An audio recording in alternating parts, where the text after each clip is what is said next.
ನಮಸ್ಕಾರ ಬಂಧುಗಳೇ, ನಿಮಗೆಲ್ಲರಿಗೂ ಸ್ಟಾರ್ ಚಂದ್ರ ಯೂಟ್ಯೂಬ್ ಚಾನಲ್ಗೆ ಸ್ವಾಗತ ಸುಸ್ವಾಗತ ಬಂಧುಗಳೇ, ನಿಮ್ ಬಾಡಿ ಹೀಟ್ ಆಗ್ತಿದೆ ಅಂದ್ರೆ ಈ ಒಂದು ಸಮ್ಮರ್ ಸೀಸನ್ ತುಂಬಾ ಬಿಸಿಲಿನ ಬೇಗೆ ಜಾಸ್ತಿ ಆಗ್ತಿದೆ. ಆದ್ರಿಂದ ನಿಮ್ ದೇಹ ಉಷ್ಣ ಆಗ್ತಿದ್ಯಾ?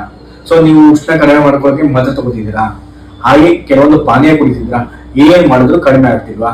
ನೋಡಿ ಸ್ನೇಹಿತರೆ, ನಿಮ್ಗೊಂದು ಸಜೆಷನ್ ಕೊಡ್ತೀನಿ. ಯೋಗ ಇದ್ದಲ್ಲಿ ಬರೋದಿಲ್ಲ ರೋಗ.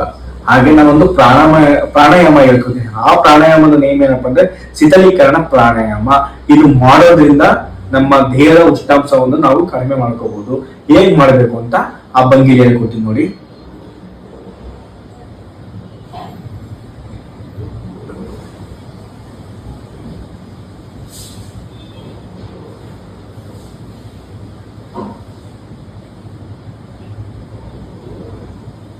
ಬಂಧುಗಳೇ, ನಾಲಿಗೆನ ಫೋಲ್ಡ್ ಮಾಡಿ ಉಸಿರನ್ನ ನಿಧಾನವಾಗಿ ಉದರ ಹೊಟ್ಟೆಗೆ ತಗೊಳ್ಬೇಕು.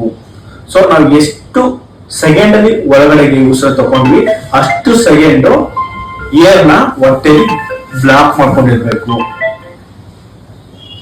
ಸೊ ಅಷ್ಟೇ ಸೆಕೆಂಡ್ ಅಲ್ಲಿ ಉಸಿರನ್ನು ಕೂಡ ನಿಧಾನವಾಗಿ ಈಚೆ ಬಿಡ್ಬೇಕು. ಸೊ ಈ ಮಾಡೋದ್ರಿಂದ ಏನಪ್ಪ ಉಪಯುಕ್ತ ಅಂದ್ರೆ ನಮ್ಮ ದೇಹದಲ್ಲಿ ಆಮ್ಲಜನಕದ ಉತ್ಪತ್ತಿ ಜಾಸ್ತಿ ಆಗಿ ದೇಹದ ಉಷ್ಣಾಂಶ ಕಡಿಮೆ ಆಗುತ್ತೆ. ಹಾಗೆ ಮಾಡುವಾಗ ಇಲ್ಲಿ ಗಂಟ್ಲು ನೋವು ಬರುತ್ತೆ, ಹಾಗೆ ಇಲ್ಲೆಲ್ಲ ಪೇನ್ ಬರುತ್ತೆ. ಸೊ ಗಂಟ್ಲು ನೋವು ಬರುತ್ತೆ ಏನಪ್ಪಾ ಅಂದ್ರೆ ಥೈರಾಯ್ಡ್ ಸಮಸ್ಯೆನ ಅವಾಯ್ಡ್ ಮಾಡುತ್ತೆ.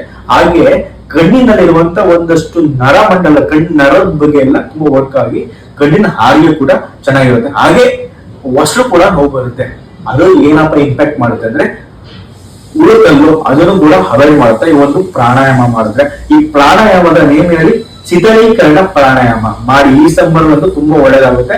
ಬೆಳಿಗ್ಗೆ ಮತ್ತೆ ಸಂಜೆ 10 ನಿಮಿಷ ಮಾಡೋದ್ರಿಂದ ನಿಮ್ಮ ದೇಹದಲ್ಲಿರುವ ಉಷ್ಣಾಂಶವನ್ನ ಕಡಿಮೆ ಮಾಡ್ಬೋದು.